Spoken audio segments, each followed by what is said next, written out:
إن الحمد لله نحمده ونستعينه ونستغفره ونعوذ بالله من شرور أنفسنا ومن سيئات أعمالنا. من يهده الله فلا مضل له ومن يضلل فلا هادي له. أشهد أن لا إله إلا الله وحده لا شريك له وأشهد أن محمدا عبده ورسوله صلوات الله وسلامه عليه وعلى آله وصحبه ومن دعا بدعوته واهتدى بهديه إلى يوم الدين. يا أيها الذين آمنوا اتقوا الله حق تقاته ولا تموتن إلا وأنتم مسلمون. يا أيها الناس اتقوا ربكم الذي خلقكم من نفس واحدة وخلق منها زوجها وبث منهما رجالا كثيرا ونساء واتقوا الله الذي تساءلون به والأرحام إن الله كان عليكم رقيبا. يا أيها الذين آمنوا اتقوا الله وقولوا قولا سديدا يصلح لكم أعمالكم ويغفر لكم ذنوبكم ومن يطع الله ورسوله فقد فاز فوزا عظيما. بەڕێزان خۆشحاڵین لە وانەی پێنجەم لە زنجیرەوانەکانی تەزکیەی نەفس بە خزمەتتان بگەمەوە بە مەبەستی ڕەزامەندی خوای گەورەوە. هیوادارم ئینشاءڵڵا جەنابیشتان سوودی لێ وەربگرن. لە سەرەتادا بەو قەولەی ئیبن القەیم دەست پێ دەکەین ڕەحمەتی خوای لێبی کە لە فەوائیددا دەڵێ ئوطلب قەلبەکە فی ثەلاثەتی مەواطن، واتە داوای دڵەکەی خۆت بکە لە سێ جێگایان، واتە حاڵی بزانە داخۆ لەو سێ جێگایە کووە. یەکەم عند سماع القرآن، لەو کاتێکەوە قورئانی پیرۆز دەبیستی داخۆ حاڵی دڵەکەت کووە، ئایا تەئسیری لێ دەکا. وفي مجالس الذکر، لەو مەجالیسانێکەوە ذکری خوای گەورەی تێدا دەکرێ، باسی قورئان و سونەی تێدا دەکرێ، وەکو ئینشاءڵڵا ئەو مەجلیسەی خۆمان داخۆ حاڵی دڵەکەت کووە، ئایا تەئسیری لێ دەکا. و ئەوقات الخەلوە، و هەروە لەو کاتانێکەوە بە تەنیا لە خزمەت خوای گەورەدای تەماشای دڵەکەت بکە، بزان داخوا هەست بە چ دەکەی. ئەوجا دەفەرمێ فإن لم تجده في هذه المواطن، ئەگەر لەو سێ جێگا دڵەکەی خۆت نەدیتەوە، نە قورئان تەئسیری لێ کردی، نە مەجلیسی ذکر تەئسیری لێ کردی، نە لەو کاتانەی لە خەلوەتدای لەگە خوای گەورە تەئسیری لێ کردی، ئەگەر نەدیتەوە دڵەکەی خۆت، فسل الله أن يمن عليك بقلب، داوا لە خوای گەورە بکە کەوا دڵەکت پێ ببەخشی، فإنه لا قلب لك، دڵێکی زندید نییە، تو داوا لە خوای گەورە بکە پێت بەخشی. ئیتر یەکەم شت کەوا تەرکیز لەسەر بکەین، زۆر جاران کەوا وەکو لەو دەرسانەی کە ڕۆیشتە باسمان کرد، ئەوەی کەوا بە کەرکمان دێ لە دنیا و لە قیامەت، ئەو دڵەیە کەوا دڵێکی ساغ و سەلیمە. نیشانەی ئەو دڵە چییە کەوا ساغ و سەلیمە؟ یەکەم إذا ذكر الله وجل قلبه، یەکەم علامەت و نیشانە لە نیشانەکانی ڕاست و ساغ و سەلامەتی ئەو دڵە ئەوەیە کەوا کاتێکە یادی خوای گەورە دەکرێ و باسی خوای گەورە دەکرێت لە هەر مەجلیسێک و لە هەر جێگایەک، یەکسەر ئەو دڵە بترسێ. هەر یەک لە ئێمە لە خۆمان پرسین چی هامان خاوەنی ئەو دڵین کەوا باسی خوای گەورە بکرێ، یەکسەر ڕابوەستی و ئەو دڵت بلەرزی. زانایان نمونەیەک دەیننەوە، دەڵێن دکتۆرێک دەچیتە لای نەخۆشێک، ئەو نەخۆشە زۆر نەخۆشە، لەسەر جێگا کەوتیە. کاتێکەوە دکتۆرەکە دەچیتن فەحسی دەکات، تەماشای دەکات، ظاهرەن هیچ نەخۆشیش پێوە دیار نییە و کەوتیشە، دەبی چیبی. دەڵێ ئەوەی کە دکتۆرەکە پێ هەڵدەستی یەکەم شت دەستی دەگری. معلومە کە دکتۆر ئەگەر بێوێ حسابی نەبزی دڵ بکاتن، لێدانی دڵ داخۆ بەهێزە بێهێزە، ژمارەی لێدانەکان چەندە لە دەقەیەکدا، دەڵێ دەستی دەگریتن و دەست لەسەر ئەو دەمارەی دادەنێتن کەوا نەبەزاتی حساب بکە. لەگەڵ ئەو دەستگرتنە و لەگەڵ ئەو هەست پێکردن بە دەمارەکەی، هێدی پرسیارش لە دەوروبەرەکەی دەکات، لە خزم و کەسەکەی دەکات، ئەوانەی کەوا لەگەڵ ئەو نەخۆشەدان دەربارەی حاڵی ئەو نەخۆشە. لە دوای ئەوەی کەوا پرسیار لە شەخصی نەخۆشەکە دەکات چیتی و علاماتەکانی و ئەو شتانە، هیچ شتێکی لێ بەدیار ناکەوی. ئەو جارە دێتن لە دەوروبەرەکەی پرسیار دەکات، ماڵەکەی خۆی چێ لەگەڵی دەژیێ، هەڵس و کەوتیان، عیلاقات و پەیوەندیان، هیچی ناکەوتە بەردەست.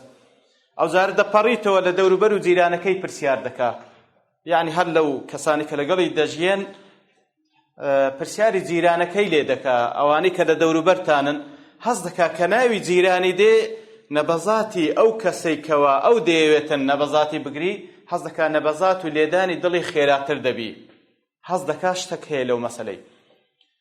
زیاتر پرسیار دەکا باشە ئەو جیرانەتان منداڵەکانی ناویان چییە؟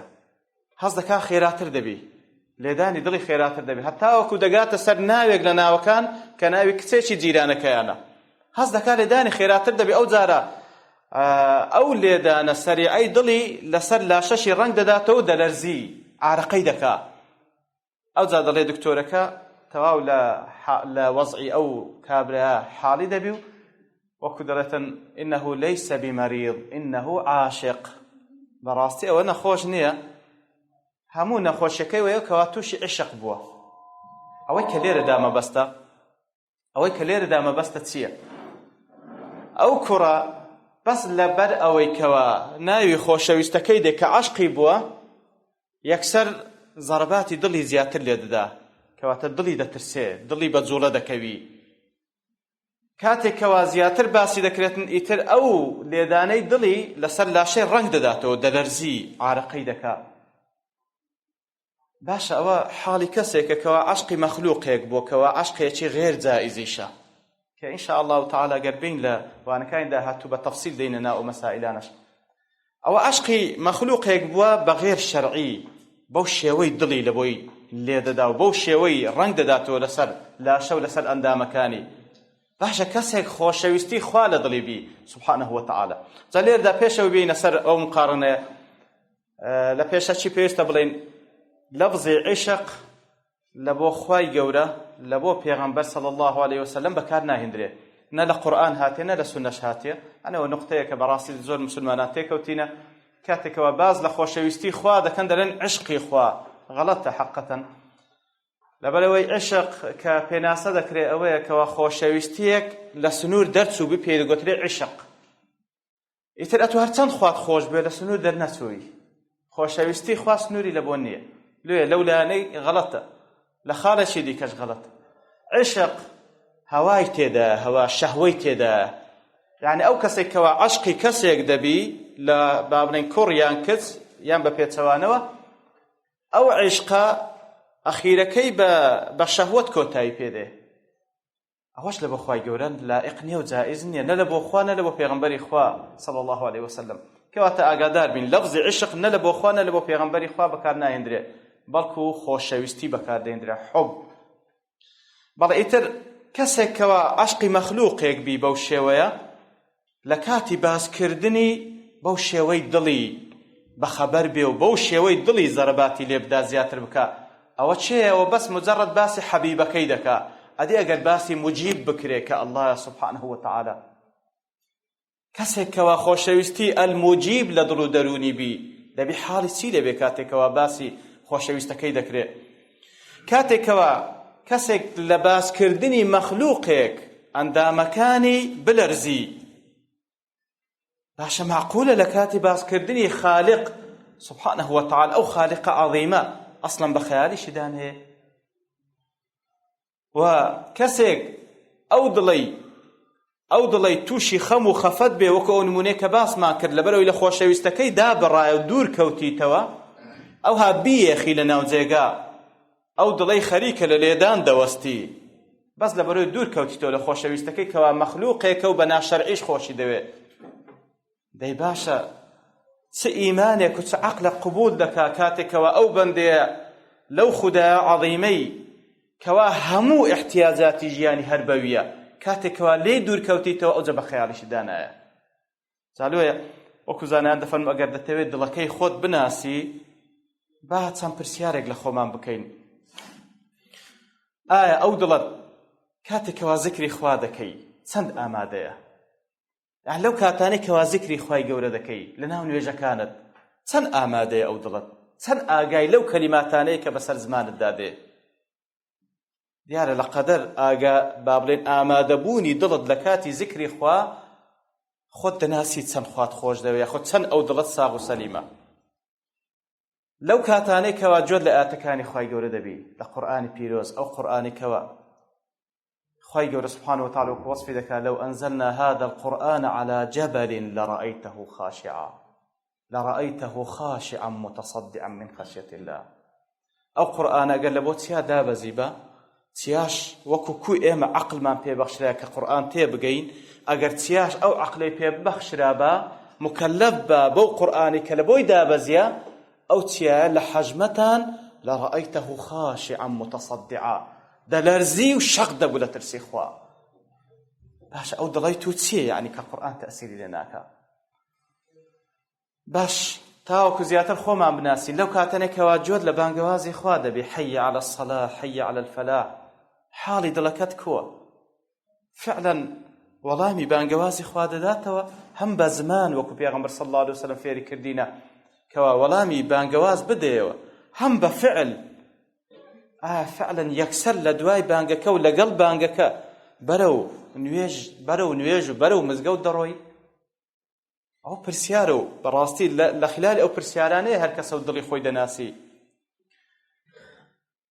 لە خۆت بپرسە هیچ شەوەکت بەسەردا هاتیە لە ترسی عەزابی خوای فرمێسک لە ساود هاتبتە خوارێ؟ لە خۆت بپرسە قەت بە خەیاڵتدا هاتیە لەوەی بترسێی بە خەیاڵتدا بێ ئەگەر خوا سوبحانه وتعالى وەکو خوای گەورە لە سوڕەتی مطەففین باز لە کەسانێک دەکات دەفەرمێ کەلا إنهم عن ربهم يومئذ لمحجوبون دەفەرمی ئەوانە کەسانێکن لە پەروەردگاریان ڕۆژی قیامەت حیجاب لە نێوان ئەوان و پەروەردگاریان دادەندرێ.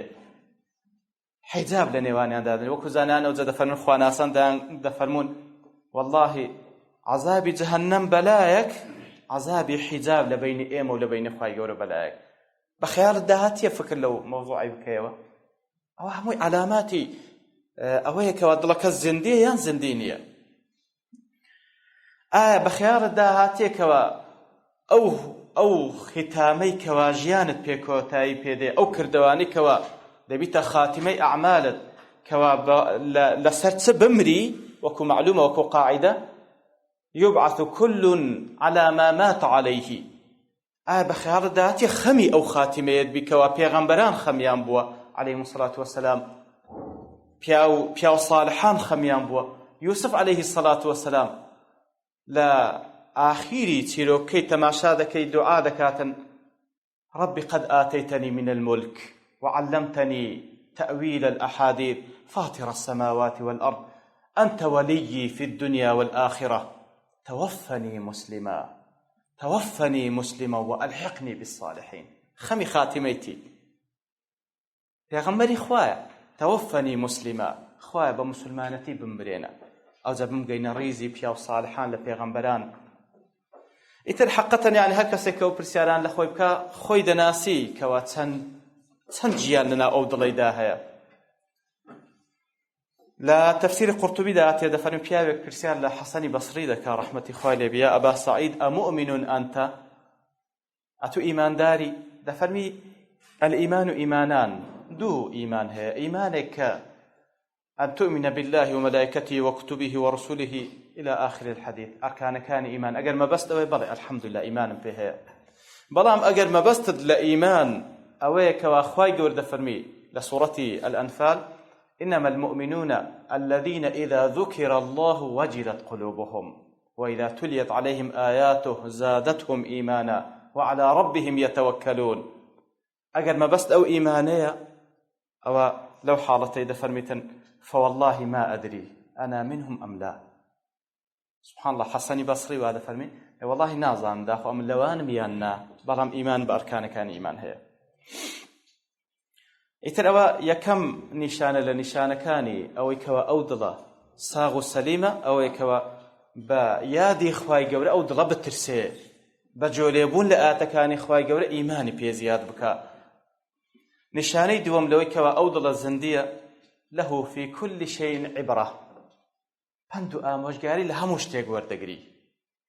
پند و ئامۆژگاری لە هەموو شتێک وەردەگری. بە تایبەتی لە قورئانی پیرۆز وەکو خوای گەورە لە سوورەتی الحاقەدا لە دوای ئەوەی کەوا باز لە ئیشارەت بە ڕۆژی قیامەت دەکا ئەوجا باز لە چەند قەومێک دەکاتن کەوا لە دوای ئەوەی کەوا ئەوان ڕێگای کوفر و سەرپێچیان هەڵبژار خوای گەورە چی بەسەرهێنان؟ الحاقة ما الحاقة وما أدراك ما الحاقة كذبت ثمود وعاد بالقارعة إلى آخر الآيات. هذا قاتوا آتي لنجعلها لكم تذكرة ئەو ئاەتانە باسکردنی قیامەت، باسکردنی مەسیر و چارەنووسی کەسانێک کەوە سەرپێچی فەرمانی خوایان کردو و سەرنجامی کردەوە خراپەکانی خۆشیان وەرگرتەوە، لەبەرچی لە بۆتان باز دەکەین لنجعلها لكم تذكرة تاکو ببیتە بە بیرهینانەوە لە بۆتان وتعيها أذن واعية بەڵام چێ تێی دەگا چێ سوودی لێ وەردەگری وتعيها أذن واعية ئەوەی کە تێی دەگا کەسانێکن خاوەنی گوێنە ئەو گوێیانەیان واعیە تێدەگا زەلێردا وەکو زانایان دەفەرمون بەخۆی وەکو معلومە ئەو گوێیانە وەسیلەنە دەرگایەکن لە بۆ ئەوەی کەوا معلومات بەرەو دڵ ببن ئەوەی کەوا تێدەگا دڵە بەڵام جاری وە ئەو دڵە هەندە زەندیە نەوەک هەر بەخۆی تێدەگا ئەو دەرگای کە لە بۆ ویش دێ دەرگایەکەش تێدەگا خوای گەورە باز لە ئوذونەکەشی دەکا دەفەرمی ئوذونەکەی واعیە گوێیەکەی بوویتە گوێیەکەوە تێدەگا پێش ئەوەی بگاتە ناو دڵیشی یەکسەر تێدەگا سبحان الله وتعيها أذن واعية وهروها وكل سورة الحجر عين إخوائي قول سبحانه وتعالى بو آتان دس بذكات ونبئهم عن ضيف إبراهيم إتر بازلا أو ملائكة برزان دكا كدين ميواني إبراهيم عليه الصلاة والسلام وكوريج لنانق لإبراهيم وهروها مجدي بيدن بوي كوا من دالي إخوائي قول بيدا بخشي لو تمنى قوليدا وهروها پاشان باسی ئەوەی لۆ دەکەن کەوا بێجگە لە ئەو وەزیفەی کەوا ئەو مژدەیان پێ لەبەوەی هاتینە عەزابیشیان پێ لە بۆ قەومی لۆط عليه الصلاة والسلام ئەوجا لە پاشەوە دەستنە لای لۆط عليه الصلاة والسلام ئەوجا پێ ڕادەگەینن پاشان وەکو معلومە قەومەکەی ئەوان دێن دەرگای لە لۆط دەگرن بە حساب ئەوانە بەشەرن بە بەشەریان تێدەگەن لەسەر شێوەی چەنگەنجێکی جوان و ڕێکوپێک هاتینە والحاصل ئاتەکان بەو شێوەیە دێ ئەوجا دوای خەبەر بە لە دوای کەوا لۆط زۆر مشەوەش دەبی لەبەرەوەی ئەو میوانانەی هاتین ئەوانش هاتنە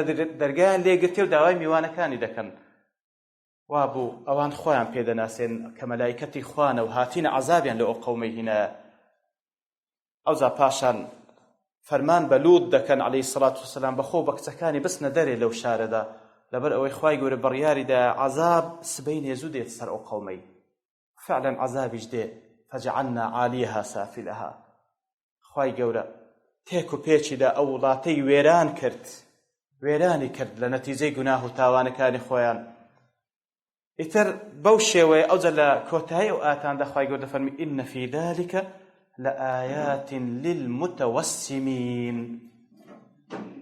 ئەو ئاتانی کە باس کرا هەمووی پند و ئامۆژگاری تێدایە بەڵام چێ پند و ئامۆژگاری لێوەردەگری للمتوسمين متوسمين لوسم وهاتيه الوسم العلامة نشانة وات أو كساني كوا بنشانة نشانيك ببينن تيدقن قضيكي لو وكو زانان هر يكسد المتوسمون يعني المتفكرون المعتبرون أواني كوا بير دكنا وأواني بندو أمجاري وردقن لشتان ديارك هسه كداني عبرتي ورقل لفلان نشد يعني ئامۆژگاری وەرگر بە کوردی لۆ پێویگوترێ عیبرە لەبەر ئەوەی عبور دەکا لە حاڵێک لە بۆ حاڵێکی دیکە یعنی کەسێکەوە حاڵەتێک دەبین لە فلانە کەس گۆڕانکاری لە ژیانیوی دروست دەکا ئەگەر لە خراپبی بەرەو چاکە دەڕوا ئەگەر لە چاکەبی بەرەو چاکتر دەڕوا عیبرەت ئەوەیە کەوە عبورت پێ بکە بتبا بەرەو چاکتر ئیتر ئەو کەسانەکەوە ئەو خوای گەورە دەفەرمیتن ئەوانە ئایاتن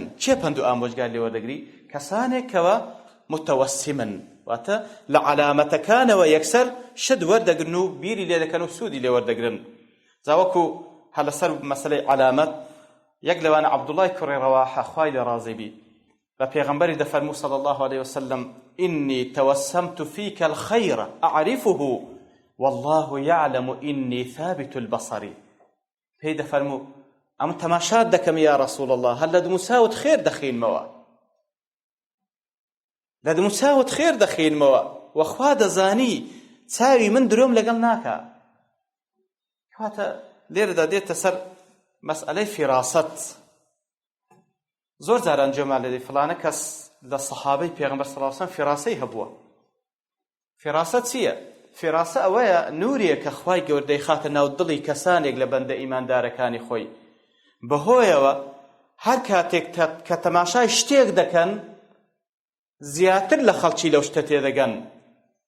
خوای گەورە بەو نورێک کە پێیانی بەخشیە حەق و باتیلی پێلێک جودا دەکەنەوە ئەگەر خەڵکیش سەریان لێ بشێوێ، ڕازگۆ و درۆزنی پێلێک جودا دەکەنەوە. هەروەکو چەند نمونەیەک ئینشاڵڵا دەین باز دەکەین لەو فیراستانەی کەوە خوای گەورە بە ئیماندارانی بەخشی، وەکو ابن القیم ڕەحمەتی خوای دەفەرمی کە لە هەموو کەسێک کەوا فیراسەتی زیاتر پێبەخشرا بوو ئەبوو بەکری سیدیق بوو خوای لێ ڕازی بێ.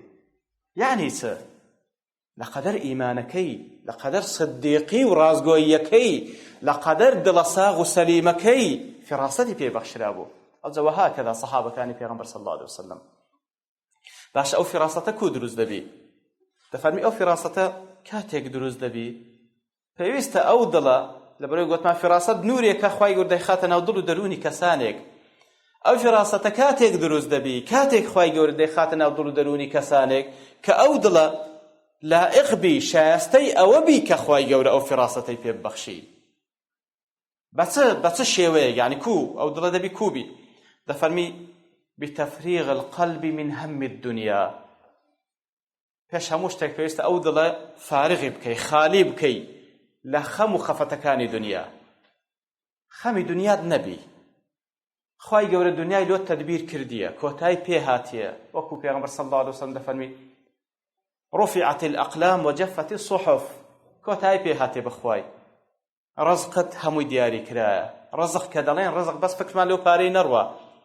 بەخوای ئەو زیرەکەی پێت بەخشرایە ڕزقە، ئەو جوانیەی کە هەیتە ڕزقە، ئەو ماڵەی کەوا لە بۆت تەقدیر کرایەت و بیخۆی ڕزقە، ئەو نەفەسانەی کە لە بۆت تەقدیر کرا هەتا دەمری ڕزقە. هەموو ئەو شتانە ڕزقە، هەمووش کۆتایی پێ هاتیە. ئینسان خەم لە شتەش بخواکەوە کۆتایی پێ نهات، مەجال لە شتێدا بێ، ئەجەریشت کۆتایی پێ هاتیە. کاتە واز لەوانە بینە ئەوەی کە ئینسانی لێ بترسێ هەر ئەو دوو شتەیە زیاتر. ئینسان خەفەت لە شتەشی بخواکەوە لە دەستە خۆی بی. چ لە دەستە خۆمانە؟ ئەوەی لە دەستە خۆمانە ئەوەیە کە ئەمە مکەلەفین بەکارکردن لە بە ڕەزامەندی خوای گەورە تاوەکو خوای گەورە لەو ژیانە موەققەتەی کەوا وەکو مەمەڕێک کە پێدا تێدەپەڕین تاقی دەکرێنەوە، لەو تاقیکردنەوەی دەربچین تاوەکو ژیانێکی ئەبەدی لە بەهەشتی پان و بەرین لە خزمەت خوای گەورە بەسەر ببەین. ئەوە وەزیفەی تووە، خەم لەوەی بخۆ. ئەوە لە دەستە تووە، لەسەر ئەوەی حسابت لەگەڵ دەکرێت، لەسەر شتی دیکە حساب لەگەڵ ناکرێت. بەڵێ خۆ معنایەوە نییە کە دەڵێن خەمی دنیا لە دڵت دەربینی، معنایەوە واز لە دنیا بینی و هیچ کار و کەسابەتە چێژ نەکەی و واز لە مەسائیلی علمی و دەرس و دیراسە و ئەو مەسئلە. نا ئەوە غەڵەتە، ئەوە فەهمەکی غەڵەتە. هەموو ئەو شتانە بکە، بەڵام هەموو ئەو شتانە کە دەکەی بەنیازی ڕەزامەندی خوا بیکە. هەموو ئەو دنیا با لەبەردەستت بی، بەڵام لەناو دڵت نەبی. با لەناو دڵت نەبی. کەواتە بەڕاستی بەو شێوەیە بەو مەفهومەی دنیا خەریکی بە، بەڵام دنیا بەو مەمەڕە تێبگە کە لە بۆ مەقەڕت دەبا، کە لە بۆ قیامەتەیە. ئیتر خەمی دنیا لە دڵت دەربینی، یعنی پێدی ئەتیادی بی قازانج و زەرەر وەکو زانان دەفەرمون کە ئیشاڵڵا ئەگەر خوا عمر بدە دێنە سەر مەسەلەی زوهد بە تەواتی باسی دەکەن. یعنی زەرەر و قازانج لە لات وەکو یەک بی، زەرەر و قازانج لە لات وەکو یەک بی، خۆشی و ناخۆشی لە لات وەکو یەک بی. مادام علاقەی بە دنیا لەبەرەوەی دەڵێ کەسێک زۆر بە موسیبەت بشەوەش دەبی لە دنیا لەقەدەر ئەوەی کەوا دنیا لەناو دڵ و دەرونی اهتمامی پێدا، لەقەدەر ئەوەی کە دنیا لەناو دڵ و دەرونی گەورەیە ئەو هەندەش بشەوەش دەبی بەو مەسائیبانە کە لە دنیا بەسەری دێن. ئەگەر نا مصیبەتی هەموو دنیا هیچ ناکە ئەو هەندێک کەوا خوای گەورە یەک لەحزە غەزەبت لێ بگری. يعني تماشات كردي پیغمبر صلى الله عليه وسلم لو كاتاني كوا ناخوشترين لحظات جياني لدعوكي كبسري هذا طائب بو او زاد فرميكاتي كوا او دعاي لك يا ربي إن لم يكن لك علي غضب فلا أبالي إن لم يكن بك علي غضب فلا أبالي. كاتت تماشای خەمی پێغەمبەر صلی الله عليه وسلم. يعني خدا ئەگەر لەو مصیبەتەی کە بەسەرم هاتیە لە مەککە جێگای نەمایە، لە تائیف زۆر بەبێ ئەدەبانە شار بە دەریان کرد. لەگەڵ ئەوەش خوایە ئەگەر تەنها غەزەبی توم لەسەر نەبی وەڵڵاهی جۆم لێ نییە، فەلا ئوبالی، هەر بە خەیاڵیشم دانایە، هەر بە خەیاڵیشم دانایە. کاتەوە چەند مهمە، یعنی وەکو بڵێ دنیای لەسەر وێک هاتیتەوە، پێی مهم نییە پێغەمبەر صلی الله علیه وسلم خوا ئەوەی کە بەسەرم دێ نەتیجەی غەزەب نەبی لەلایەنی تۆ زۆر احتیادیە، زۆر طبیعیە، هیچ مشکلەک نییە. کەواتە بەو شێوە ئەو دڵە کەوا لە بۆ فیراست خوای گەورە اختیاری دەکات پێویستە دنیای تێدا نەبی، خەمی دنیای تێدا نەبی، و هەروەها خاوێنی بکەوە لە هەموو ئەو گوناه و تاوانانەی کەوا بەدڵ ئەنجام دەدرێت ئەو زادە بیتە کردەوە، پێویستە خاوێنی بکەوە نەوەکەر ئەوەندە وەکو زانان دەفەرمی لە فضول المباحات، یعنی ئەو شتانەی کەوا حەلالە نە حرامە و یعنی نە پاداشت دەگاتێت لە ئەنجامدانی، نە گوناحیشت دەگاتێت، نە گوناحت دەگاتێت لە ئەنجامدانی، نە خێریشت دەگاتێت، ئەوە مباحات پێ دەگوترێت. لە فضولی مباحات یعنی ئەو شتانێک کەوا ئیشت پێ نییە پێویستە لەوەش بیپارێزی، ئەو دنیای ئەو دڵەی یەکلا بکەوێت لە بۆ خوای گەورە سوبحانەه وتەعالا. ئەو جا کاتێکەوە ئەو دڵە بەو شێوەی لێ هات، ئەو دڵە وەکو ئاوێنەیەکی لێ دێ ئیلا حەقی بەسەردا دەشتێتەوە، ئیتر ئەویش ڕەنگدانەوەی ئەو حەقەی دەبی لە نێوان ئاەتەکانی خوای گەورە و لە نێوان نوری تاعەتدا دەسوڕێتەوە. ئەو دڵە چی لێ بەپاش دەکەوی؟ لە نێوان ئاەتەکانی خوا و لە نێوان نوری تاعەت تەنها فیراسەتی لێ بەپاش دەکەوی. ئیتر هەر کەسێک بێوێتن کەوا فیراست خوای گەورە پێی ببەخشی ئەو نورە ناو دڵیدا بنێ، پێویستە بەو شێوەیە بی. ئەجاوەکو هەندێک نمونە بینەوە لەسەر فیراست. دەفەرمی عومەری کوڕی خەتاب خوای لێ ڕازی بی، دەفەرمی کۆمەڵێک هاتنە لای، لەناو ئەو کۆمەڵە کەسانەدا کەسێکیان تێدا بوو کەوا مەشهورە بە ئەلئەشتەر، مالکی کوڕی حارث، مەشهورە بە ئەلئەشتەر. ئەشتەر دەلیلۆی ناوی لێنرا ئەلئەشتەر لەبەرەوەی لە غەزوەی یەرموک لێرەدا چاوی بابرێت ئەو پێروەی لای خوارەوەی چاوی بەدەستی دوژمنان، بەدەستی بێباوەڕان سەیفەچی پێکەت و ئیتر چاوی کۆرە بوو، پێیان دەگوت ئەلئەشتەر، یاخود ئەو جفنەی خوارەوەی، ئەو پێروەی خوارەوەی ڕۆی لەگەڵ ئەو سەیفەی. ناویشی مالکی کوڕی حارثە. دەفەرمی کاتێکەوە ئەو کۆمەڵە هاتنە لای ئیمامی عومەر خوای لێ ڕازی بی، خوای گەورە لەوانیش ڕازی بی، تەماشایانی کرد و تەماشای ئەشتەری کرد کەوا مالک کوڕی حارثە. فەرمووی ئەوە چێە ئەو کەسە؟ نەیدەناسی، پێیان گوت ئەو مالک کوڕی حارثە. فەرمووی ما له قاتله الله، ئەوە چیتی ئەو کەسە؟ هەی خوا بیکوژی. چ بووە یا ئیمام، چی کردی ئەو کەسە؟ فەرمووی ئینی، تەماشاکە تەنەبوء بە شتێکی مستەقبەلی دەکا بەو نورەی کەوا خوای گەورە پێی بەخشیە.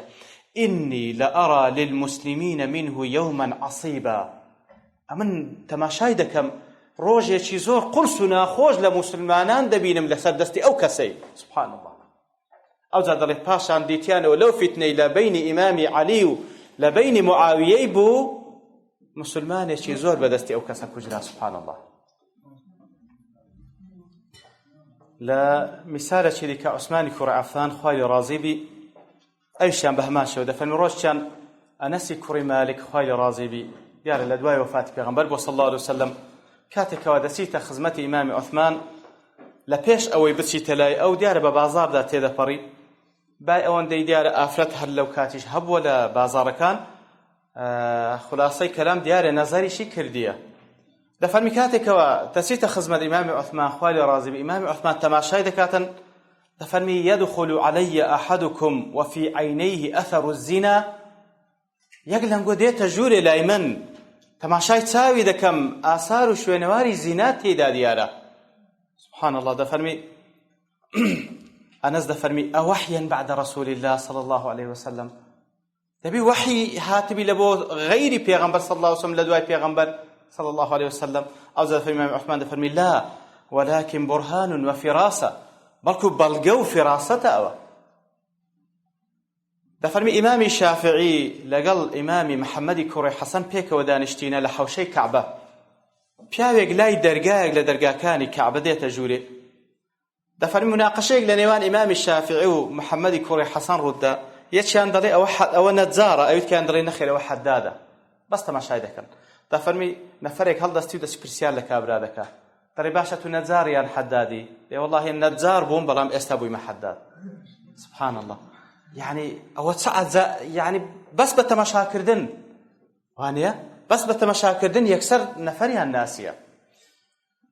لە جوندبی کوڕی عەبدوڵڵای بەجەلی دەجێڕنەوە دەفەرمی ڕۆژێکیان بەلای کەسێکدا ڕۆیشت کەوا قورئانی دەخوێندەوە دەفەرمی لەسەری ڕاوەستا و فەرمووی ئەو حەدیسەی پێغەمبەری صلی الله عليه وسلم فەرموو من سمع الله به. هەر کەسێک لە بۆ هەندێک قورئان بخوێنێتەوە تاوەکو خەڵک جۆی لێ ڕابگرن ئەوە خوای گەورە وا دەکاتن کەوا خراپەکانی ئەو کەم و کورتیەکانی ئەو لەناو خەڵکی بجێڕدرێتەوە. ومن راء الله به. هەر کەسێکیش ڕیایی بکە لەوەی کەوا ئیشی چاک نیشان خەڵکی بدا و لە بۆ خوای نی و لە بۆ خەڵکیتی خوای گەورە وا دەکا کاری خراپی لێ بێتە جێ خەڵک لێی ببینن. دەفەرمیوانش گوتیان كأنك عرضت بهذا الرجل لبرتي أوها بوتنديي لقل أو كسقسان دكي فرموي إن هذا يقرأ عليك القرآن اليوم ويخرج غدا حروريا أوي ديبينا أو روا قرآن دخيني توسبيني دبتا حروري أوانش تاقمي يبون كبراستي جدابون ولا مسلمانان لزمان إمام علي خوالي رازي بي كسانه يكبون كوا خلاصي فكرة كان عقليان ببيش شريعة خوايا خستبو يعني دایان گفت فلانه شت خوای گەورە دەفەرمی یاخود پێیان ساز ما دەفەرمی دەگو باشە لەگە عقل ناگونجێ نابی کەواتە ئەوانە پێیان گوترێ حەروری دەفەرمی فعلا کاتێکەوە عەبدوڵای کوڕی بەجەلی وای بەو کەسە گۆ دەفەرمی زۆری پێ نەچوو ئەو کابرایە ناوی میرداز بوو دەڵێ میرداز بووە یەک لە ڕؤوس و یەک لە قائیدەکانی فکرەی حەروریەت. سبحان الله بەس تەماشای کرد. حەسەنی کوڕی بەسری ڕەحمەتی خوای لێ دەفەرمی کاتێکەوە چووە لای عمري كري عبيد ضلقوتي هذا سيد فتيان أهل البصرة إن لم يحدث براستي يكل قول بيا وكان أهل بصرة بلان بشرتك أجر نقوريش تنويلي نيتزي دفر فعلا زوري بينسو أويج بقر أهل قدر كت يعني أو كسانك وقدرية كان كأوانش طائفيش منحرفا عقيديش منحرف يعني هي درباري قدري خواي قولا إتر أويج بقروانك سبحان الله بلان دلكاتك وأيوبي ديد أيوبي سختياني دل فرموي هذا سيد فتيان البصرة ولم يستثني وتي أو براستي قورا غنزكاني بصرية نشي قد إن لم يحدث وكو درباري أبيدك كاتك وبرامبر با عمري كري عبيد قوتي إن لم يحدث دل برامبروي نيقو إن لم يحدث دل فعلا أيوب مستقيم بو لسر عقيدة وبيروا وركي خوي بلام عمري كري عبيد فعلا بو أهل قدر يتر هو في راسته براستي وكو زانا زباز لكن يقل الشوازكاني في راسات أويك دلي التفاعل مع الأحداث اليومية براستي كارتي كردنو كاريگري ورگرتن لقل رداوكاني روجانا دلي كسي كوا خاوني دلي چي ساغ و سليم بي كاتي كوا تاريكاي دبيني كاتي كوا تاريكاي دبيني يكسر تاريكاي ناو قبري ببير ديتوا لو دلي كاتي كوا عبد الله كوري مبارك لقل كسانيك بو رحمتي خوای لێبی دەفەرمی ئەو سیراج و ئەو فانۆسەیکەوە ئەو کات لەوێن دەرێ مەوجود بووە شەو بۆ دانیشتینە بە هەر هۆکارێک بی کوژاوە دەڵێ هەتا چوون پێیان کردەوە دیارە با بڵێن وەختێکی پێچووە دەڵێن کە تەماشایان کرد لە دوایەوەکەوە پێیان کردەوە عەبدوڵای کوڕی مبارەک وا هەمووی دموچای وتە فەرمێسک دەبارێنی دەڵێ ئەوجا ئەوەی کەوا لەوێن دەردەجێڕتەڕێ ئەوجا زانیم فەزلی ئەو کەسە بە چییە لهموش تێک عبرەت وەردەگری ئەوە لەو تاریکایە کە دیتی یەکسەر تاریکای قبری بەبیر هاتەوە و هەروەها دەڵێ کەسێک کەوا دڵی ساغ بی کاتێکەوە جۆی لە هاوارێک دەبی بە هەر سەبەبێک بی ئەو هاوارە دەڵێ یەکسەر عەزابی جەهەنەم و هەروەها حاڵی ئەو کەسانی کەوا ناو جەهەنەمن هاواری ئەوانی بەبیر دێتەوە کاتێکەوە بۆن سوتایەک دەکا بۆنی برژانی جەهەنەم بەبیر دێتەوە کەسێک کە دەبینی ئەهلی مەعسیەتە لەسەر تاوانەکان بەردەوامە پێش دەکەنی بە پێچەوانەوە ئەو لە بۆی دەگریێ لە بۆ حاڵی دەزانی کات ساوەڕوانی دەکا لەبەرەوەی وەکو خوای گەورە دەفەرمی یا حەسرەتەن عەلە العیباد بەڕاستی ئەو کەسانێکەوە وەڵامی بانگەوازی خوای گەورە نادەنەوە جێگای ئەوەی حەسرەتیان لەو بچێشی وەڵڵاهی دڵت پێیان بسووتێ دەفەرمی کاتێکەوە عومەری کوڕی عەبدولعەزیز ڕەحمەتی خوای لێبی لەگەڵ سولەیمانی کوڕی عەبدولمەلیک ڕاوەستا بوون، جویان لە دەنجی بروسک بوو. دەڵێ سولەیمانی کوڕی عەبدولمەلیک یەکسەر دیارە دەنگەکە زۆر بەهێز بووە، یەکسەر سەری خۆی هینا خوارێ وەکو بڵێ ترسانی لێ بە دیار کەوت. دەفەرمی عومەر فەرمووی هذا صوت رحمته، ئەوە صوتی ڕەحمەتی خوای گەورەیەکەوە بارانی لەدووە. فكيف إذا سمعت صوت عذابه، یەکسەر عەذابی خوای گەورەی بەبیردێنەوە. ئەدی باش ئەگەر جۆت لە دەنجی عەذابی خوای گەورە بیت چ دەکەی؟ حەسەنی بەسڕی دەفەرمی کاتێکەوە بە ڕۆژی بوو، ئێوارە بوو، مەغریب بوو، کاتێکە ئاویان لۆ هینا کەوا فتاری پێ بکاتەوە، دەفەرمی ئاوەکەی لەسەر دەوی دانا و نەی خواردەوە دەستی بە گریان کرد. هەنگوتیان لۆ دەگریەی چە بووە؟ فەرمی واللهی حاڵی ئەهلی جەهەنەم بەفکر هاتەوە کاتێکەوە خوای گەورە دەفەرمی لە سوورەتی الأعراف ونادى أصحاب النار أصحاب الجنة أن أفيضوا علينا من الماء أو مما رزقكم الله. أهل جهنم هاوار دكن لبو أهل بهشت أن أفيضوا علينا. أفيضوا تزاني معناه يعني لو اشتانيك وخواي قورة بيتاني بخشي لآو أو مما رزقكم الله، أو إلى خوتان زيادة نقل بشي خوتان أفيضوا أو إلى خوتان زيادة تيبيدنا ما أفيضوا علينا من الماء أو مما رزقكم الله.